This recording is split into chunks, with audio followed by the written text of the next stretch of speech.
আজকে আমি, পাপা আর ওর বাবা আমরা তিনজন মিলে বেরিয়েছিলাম বাইরে একটু কেনাকাটা করব বলে।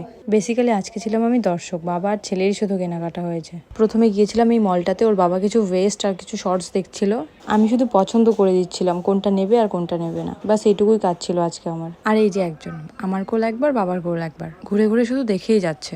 ওর আর কি, ওর শুধু ঘোরা হলেই হলো, কিসের শপিং আর কিসের মল, শুধু ঘুরতে পারলেই হলো। তারপর ফার্স্ট ফ্লোরে গিয়ে পাপার জন্য কিছু দেখছিলাম, কি আর নেবো, যাই নিচ্ছে দুদিন পর হয়ে যাচ্ছে ছোট। তার মধ্যে কিছুদিন আগে গিয়েছে অন্নপ্রাশন, বাড়িতে জামা কাপড় দিয়ে ভরা, মনে হচ্ছে ওর জামা কাপড় দিয়ে বাচ্চাদের একটা ছোট মোটো দোকান খুলতে পারবো। তবুও যখনই বাইরে বেরোই ওর জন্য কিছু না কিছু কেনা হয়েই যায়। এই যে দেখো এই জুতোটা কত কিউট, ভেবেছিলাম নেবো, কিন্তু প্রথমত হচ্ছিল না ওর পায়ে, আর দ্বিতীয়ত নিয়ে কি করবো, এখনো তো হাঁটে না। আর তারপর আমাদের এই ছোট্ট শপিংটা শেষ করে বেরিয়েছিলাম আর একটা জায়গায় যাবো বলে। বেশ অনেকগুলো দিন পর বেরিয়েছিলাম আজকে আমরা তিনজন। আর সেদিন ওয়েদারটাও না খুব সুন্দর ছিল, দেখো পাপা তো ভীষণ মজা পাচ্ছিল বাইকে করে ঘুরে। এই ছিল আমাদের আজকে সেকেন্ড শপিং, আর এই শপিংটা ছিল পাপার জন্যই। আসলে পাপা যে ছোটবেলা থেকে ব্যাঙ্গলস গুলো পরতো হাতে, সেগুলো হয়ে যাচ্ছিল দিনকে দিন ছোট। সেই ছোট্টবেলার হাতের মাপে কেনা, এখন কি আর সেটা হয়? পাপার যখন 1.5 মাস বয়স ছিল সেই তখন নিয়েছিলাম ব্যাঙ্গলস গুলো। পাপার হাত থেকে এই ব্যাঙ্গলস গুলো খুলতে আমার খুব কষ্ট হচ্ছিল। এই ব্যাঙ্গলস গুলোর সঙ্গে কত স্মৃতি জড়িয়েছিল আমাদের, কিন্তু কি করব, ছোট হয়ে যাচ্ছে, খুলতে তো হবেই। ভেবেছিলাম কালো বিটস থাকা ব্যাঙ্গল গুলো নেবো, কিন্তু কাকুটা বললো